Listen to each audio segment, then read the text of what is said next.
here today for Lawnfawn and welcome back to the channel. Today I'm going to be creating some little heart treat boxes for Easter, and I'm going to be making these for some kids. My mum has about 25 kids in her class, and so I plan to make 25 of these just for a little Easter gift for them.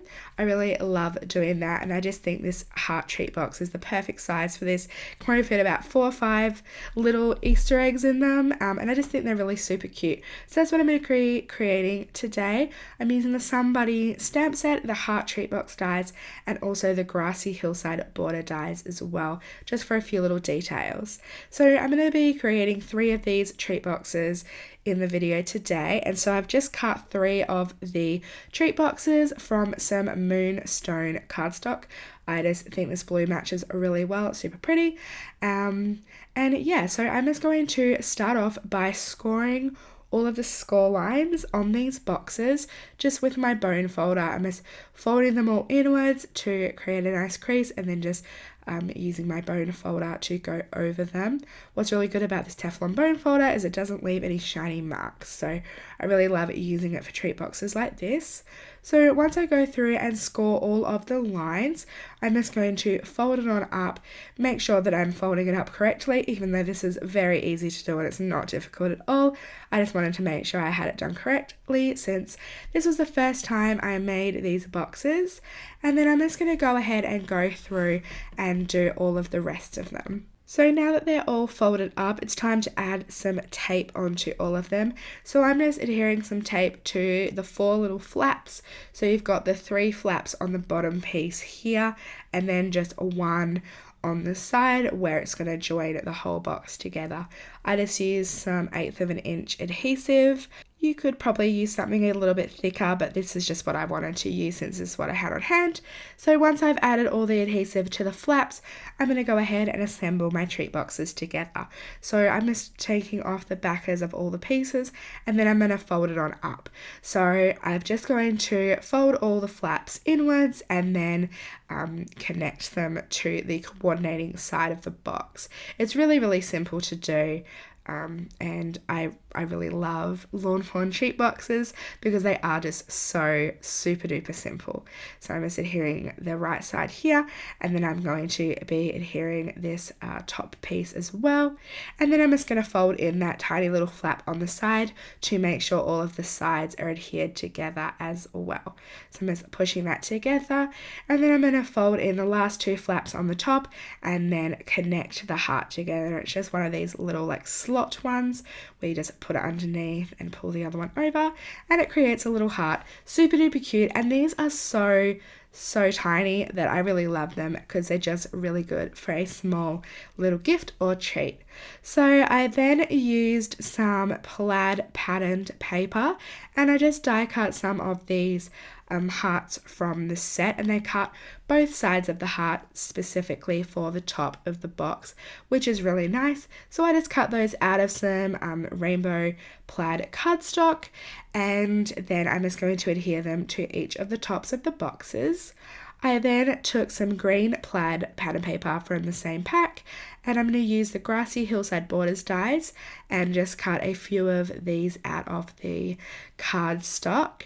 I just really love the plaid because it's very like pastel-y and Easter themed, and I thought it would match really, really nicely. So I'm just changing my mind here of what border I would like to use, and I'm going to die cut that out a few different times to make sure I have enough for all 4 sides of each box.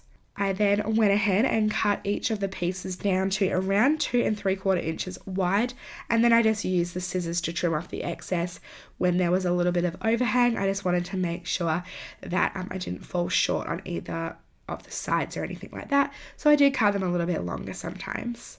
I'm then going ahead and adding adhesive on the back and adhering it to each side of the box, and then when, like for example, this one was just too long or too tall I should say, I'm going to just use some scissors and cut off the excess, just using the bottom of the box as a guideline of where to cut.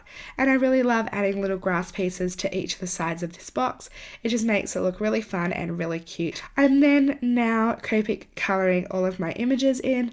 So as I said, I am only going to do 3 boxes this time round, and so I'm still using the 4 Copic markers for like each colour that I normally would, but when I do go ahead and make 25 of these, I am going to probably only use like 1 or 2 colours just to make the process go a little bit faster. And I feel like you don't really have to be as detailed, because I don't think kids are going to realise if you haven't used 4 markers to shade with. I think they're just going to be interested by how cute they are and what is inside of each of the boxes. So I'm just going through and using some light colours of some Copic markers. I start off with colouring in 2 grey bunnies, just using some W markers. And I also coloured in the tops of the little spades. I then used some light yellow markers for the insides of the flowers, and then pulling in some orange shades for the carrots. I did stamp both of the styles of carrots, one with the lines on them, one without.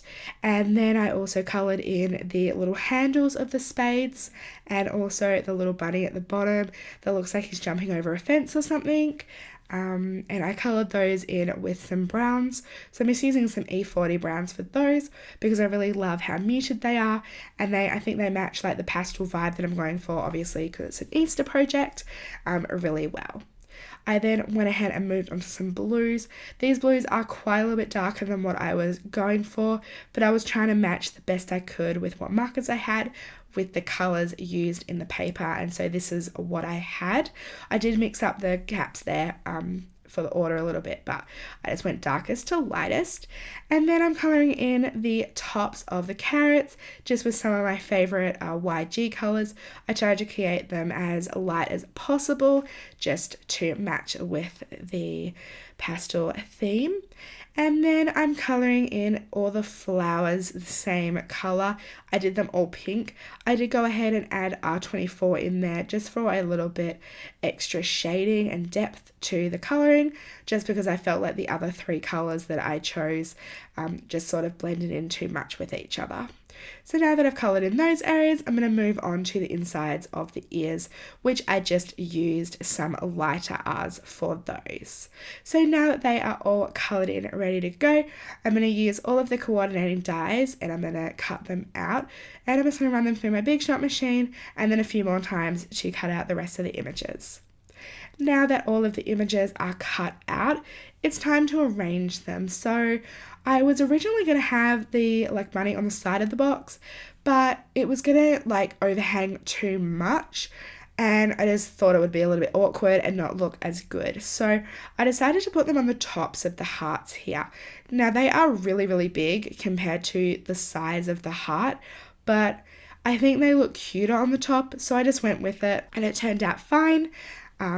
Yeah, I think it looks really cute. So I just went ahead and added adhesive to the left side of the heart and added some foam tape and stuck the bunny on top. And this way it's not going to be adhered to both sides, so you're still going to be able to open and close the box freely. So it just worked out really well that way. So I just did the same thing for the brown bunny here. I just put the tape horizontal instead, just to make sure none of the adhesive was showing. And then I'm doing the same for the last bunny. I just cut a really tiny strip, adding it on the left hand side and adhering my bunny on top of it. Just turned out really super cute, and you can still see those pastel colours of the pattern paper behind it, and it still looks really super duper cute. So now that I adhered the bunnies on the top, I added foam tape onto the backs of all of the different images that I cut and coloured before, and I'm just randomly adhering them on the side of each of the treat boxes. No real rhyme or reason, they are going to be the same on every box, but it wouldn't really matter if they weren't, and I really just wanted to add a little bit of extra-ness to the sides of these boxes.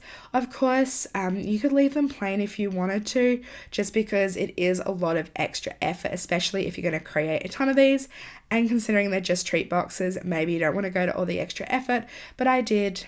But maybe I wouldn't cut as many images when I do this a second time when I'm going to be creating a lot more of them. I might leave that step out, but I'm not sure. I just think it looked really cute for now, and added just a little bit of extra interest to them. So now I'm just opening up the boxes and I'm adding in some of this little like crepe paper grass. I've had this for quite a few years. I just picked it up at a local craft store.